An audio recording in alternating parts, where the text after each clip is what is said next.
Hello, and Happy New Year, everyone. I've been requested over and over again to make a Battleship commentary, so I decided to pick what is considered one of the worst battleships, the Izumo, and I ended up getting a game with possibly the worst possible matchmaking. They have shimakazes, they have gearings, they have two yamatos, and I just citadel the Hindenburg. Yeah, and they have a Montana.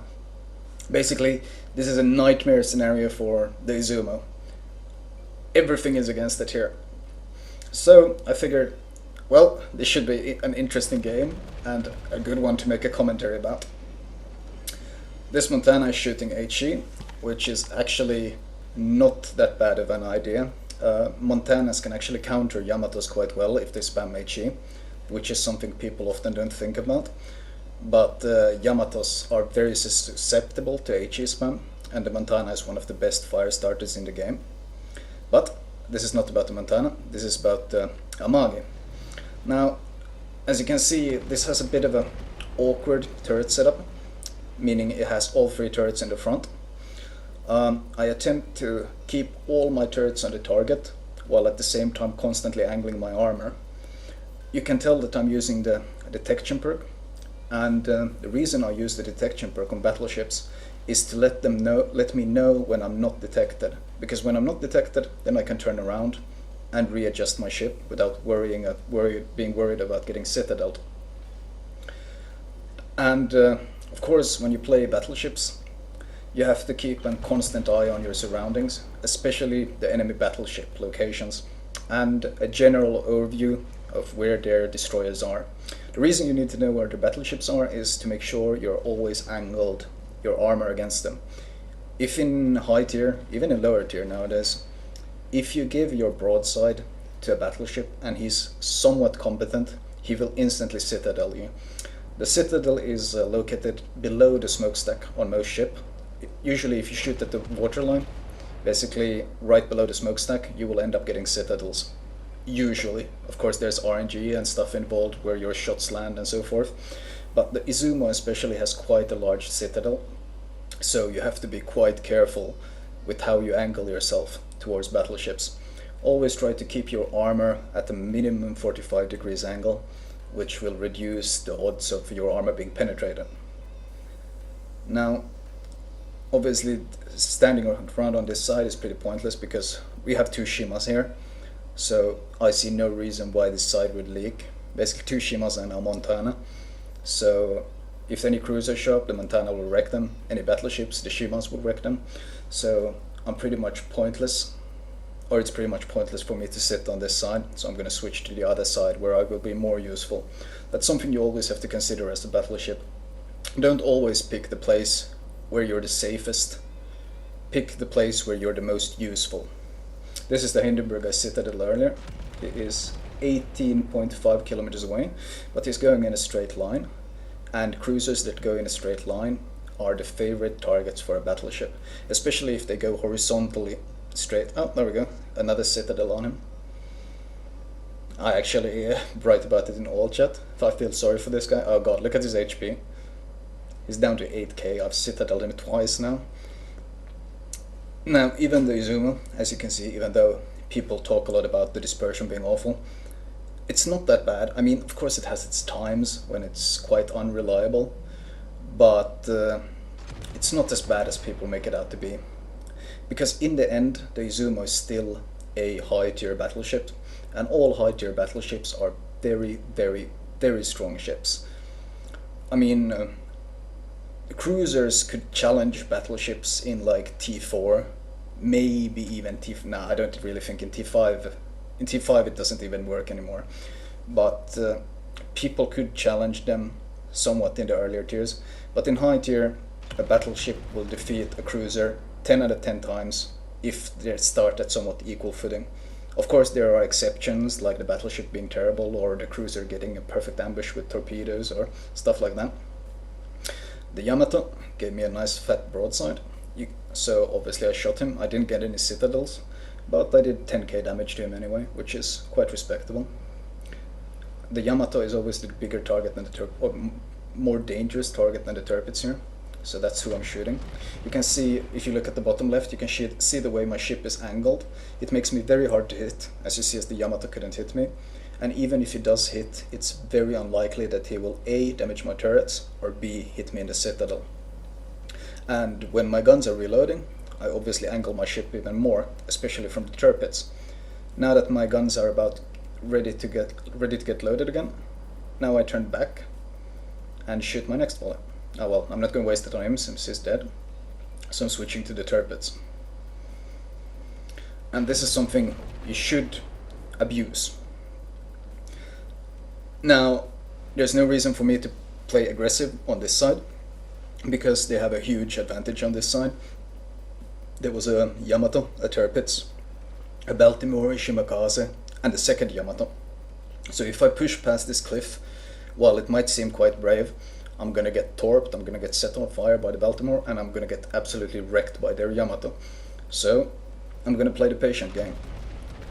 Because our team is dominating point B and C, so as long as I basically occupy these targets here, and damage them of course as much as possible, they cannot safely move to capture B, or basically they're wasting their time here.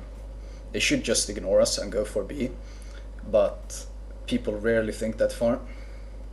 Oh, a Baltimore.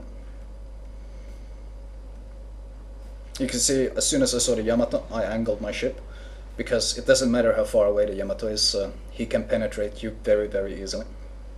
I'm waiting until that Baltimore stops turning, then I fire.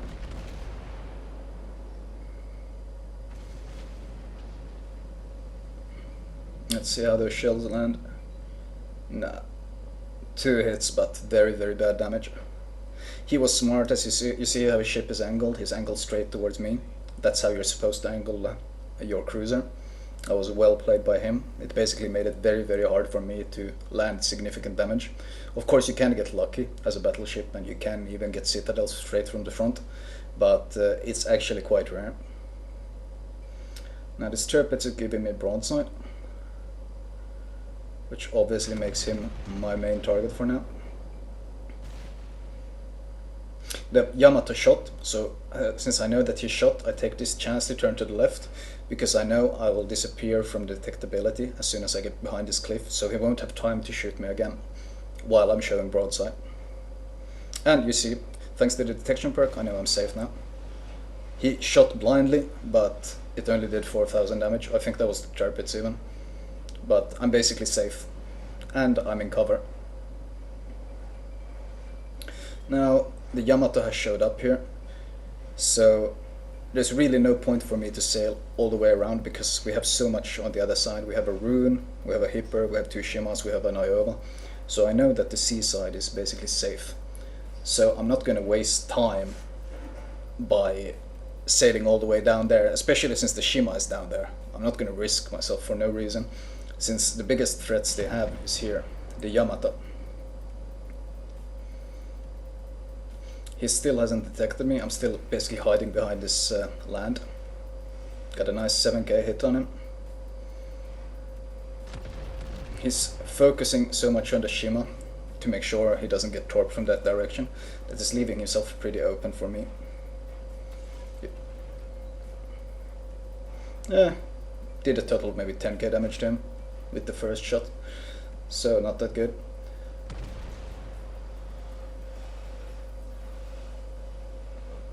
We have the lead, but they have 2 points, so basically we either need to recapture B or need to get a kill. Turbits is one of those ships that you can shoot straight from the front, because their armor is actually quite thin, especially on the superstructure. So if you shoot slightly above their waterline, so your shells land. Actually, here I'm trying to go for his turret, because I want to point the front of my ship towards the Yamato. So I'm trying to aim for his turrets, because if I damage his turrets, then I can keep giving him broadside and angle myself towards the Yamato without any fear of getting citadeled by the turrets. But I'm having trouble hitting the turret, because, well, battleship dispersion and probably my aim as well is not the best possible. Now I see the Montana showing up, so now I start turning hard right, and now I really need to hit the turret to reduce the damage taken. Nice, there we go. Permanently destroyed a turret. Now I can quickly turn around, angle myself both for the Yamato and the Montana. See if I can take the other turret out as well. Nope. But you saw how fragile the superstructure armor was there.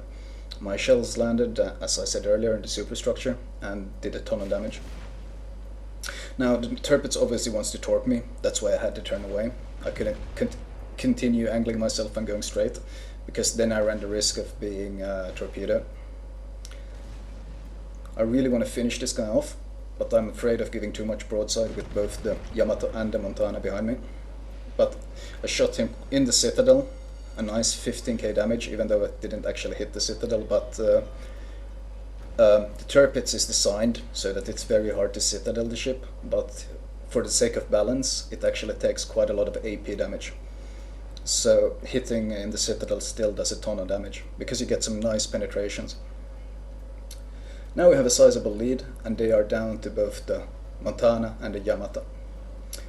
You can see I stopped turning, because I'm pretty sure I'm the only target they have right now. So you don't want to be giving broadside to both the Montana and the Yamato. That's a good way to get yourself killed fast. Trying to get some distance between them, give my team some time to catch up. Especially as my guns aren't angled yet. Once my guns are angled, I can start slowing down. Yeah, here we go.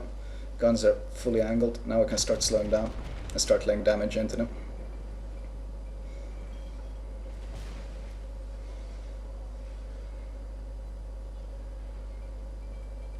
Yeah, decent. Considering the angle, doing 6000 damage wasn't too bad. The Montana armor isn't really that strong. It's much, even though on paper the Montana has similar I can't speak, similar armor as the Yamato. The Yamato is much tankier. It's somehow, I don't know, somehow VG has designed that so the Montana ends up being quite papery. Okay, there we see dispersion kind of fucked me. What should have been a really good broadside hit on him got fucked by dispersion, and then it ended up being only 2 hits. But it happens. When you play Battleship, you just have to get used to it happening. He's still giving me broadside though, so I get another chance.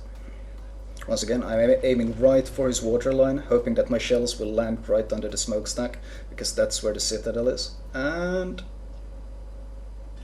perfect. 2 citadels killed the Montana instantly. Since the Yamato is obviously occupied by the shimakaze, I have no qualms about turning my ship around to the right and exposing my broadside. Oh, he was still shooting at me. But he didn't really... He ignored the shimakaze. Well, he's gonna die to torps then. Quite a ballsy move, but it's gonna cost him more than it costs me. They did a significant amount of damage to me, but he got even more damage in return. And since it's the last ship alive, it's worth doing it basically. And see if I can maybe nab this kill. Would be a nice finish. There were quite a few. They actually had quite a good gearing. I think shimakaze on their team. I guess he got killed quite early, which was good for me.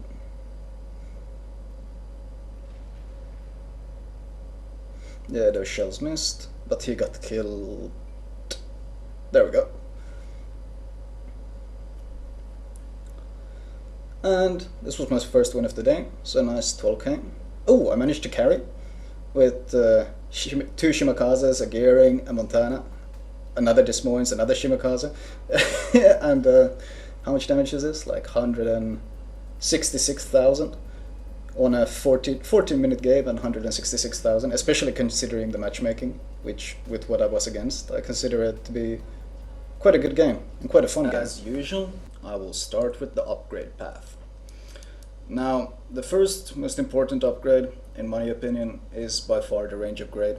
Because you're a battleship and you end up facing a bunch of T10 battleships, so you'll need range to be able to duke it out with them and not be completely useless.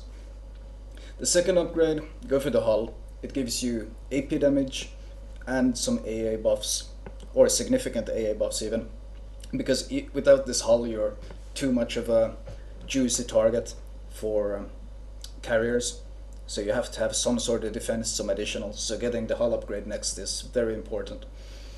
And the third upgrade, I would say, is the propulsion upgrade. Now usually these give you a good amount of speed, but this hull upgrade for some reason only gives you 0.8 knots. It's quite a pathetic little boost, but as a battleship you'll take any maneuverability you can get. So yeah, get this one next. And then for the third upgrade, the Izumo Sea Hull. Now if you look at it like this, it tells you it only gives you AA, but then if you right click it and click maneuverability, you actually see that it reduces your rudder shift time by additional 6.3 seconds. I hadn't even noticed this until a guy called Köper, Klaus or something, told me. So obviously, personally I haven't bothered getting it, but if you're maining battleships and you're going for the Yamato as quickly as possible and as painlessly as possible, then obviously getting the Sea Hull will help you out quite a bit, since it, at first I considered this completely useless since it only gave AA for 5.5 million, but with the rudder shift decrease, I guess it's a pretty decent upgrade. I still think it's overpriced, but whatever. That's the path I would choose. Now, consumable wise, I will of course always use the premium repair. The default repair has a massive cooldown, even with the perk that reduces it, 108 seconds, so you obviously use the premium one. And use the premium heal, because it gives you additional charges, and of course additional cooldown. And the third one is Catapult Fighter. It helps spot torpedoes, to give you additional anti-air, to help spot destroyers, and once again you don't need a spotting aircraft since you don't need additional range. Your dispersion is bad enough at max range to attempt to shoot at 25 kilometers. Upgrade wise, first one is very straightforward. Upgrade your main guns. You don't need, the AA upgrade is pointless, the secondary battery is pointless. Third one, once again, accuracy. You don't want to reduce your firepower by using this one. It says plus 10 main battery loading time, but it literally means that it adds 10% to the reload time, so it's terrible, absolutely terrible. Do not bother with it. And the AA would be an option, I guess, but really it's not gonna save you if a carrier decides to target you anyway, so rather focus on something that's useful all the time, meaning accuracy. Now for the third one, this one has actually given me some thought. Well, first of all, we can rule out secondary battery, since that's absolutely pointless, since secondaries are far too unreliable to waste money on. And we can rule out additional range, because we don't need additional range. This ship and the Yamato both have great range, so absolutely pointless. Here we get a bit of a quandary, so to say. The main battery mod, while this would be quite nice on the Izumo, because the turret traverse rate is as nice as 34.6 seconds. So losing a bit of turret traverse for additional DPM would be a nice trade. The problem is, once you get to the Yamato, your turret traverse is shockingly bad. And if you use that upgrade, it goes from shockingly bad to absolutely unplayably terrible. So that kind of rules it down to, by far, by process of elimination, the anti-air upgrade being the best possible upgrade. Quite simple, really. So I will most likely be using the AA mod on my ship once I can afford it, or if I get it from some other ship when I switch upgrades around. Third one, or fourth one, sorry, damage control. Not because it's that good. I've already told you that the percentages aren't really accurate, but you never lose engine and you very rarely lose steering, so once again, by process of elimination, this is the best one. Propulsion, pointless. Steering gears, it's not going to save you as much, and it's not going to reduce damage as much as damage control does. This is a flat 15% fire and flooding duration reduction, which makes it the best at reducing the damage you take. Now when we get to the sixth one, I'm certain there will be people who are of a different opinion, but I personally find that concealment system is much better than target acquisition system. Now, naturally this depends on if you find yourself getting torped a lot. I think it's because I've played so much DDs that I kind of know how to avoid getting torped too much, so I very rarely actually eat torpedoes. But and I find that if someone is targeting me, the 20% additional range for detecting them is rarely going to save me. It might like let me avoid one additional torp, or maybe two in the best possible case. But this one, on the other hand, reduces the damage I take constantly.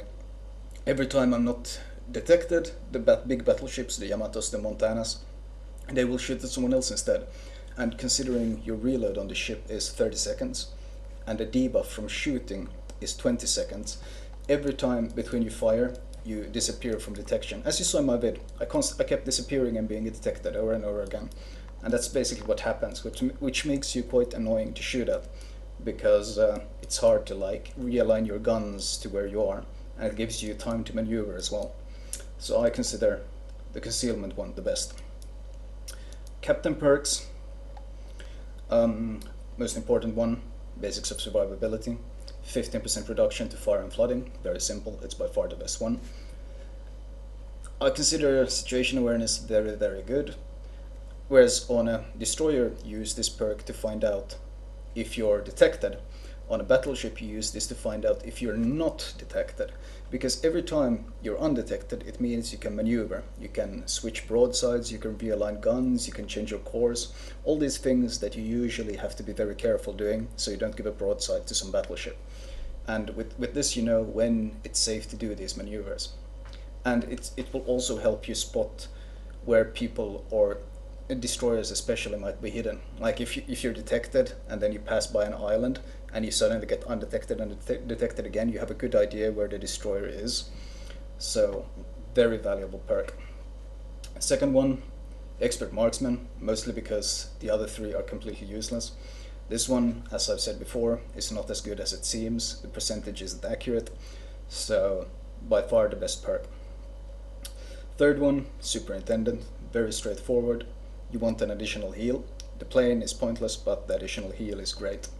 And fourth one, anti-air, because once again your biggest threat is a carrier focusing you. Useless, useless because you use AP, useless. So it's simply the best. And my additional points I put into high alert to reduce my repair cooldown, because once again you're focused by fire and flooding quite often, so reducing it by 8 seconds is quite good. And the throwaway point I have at the moment I put into improved anti-air. The last 3 points, I'm not really certain how my final spec might end up. I think I might put the last 3 spots into vigilance for the torpedo detection.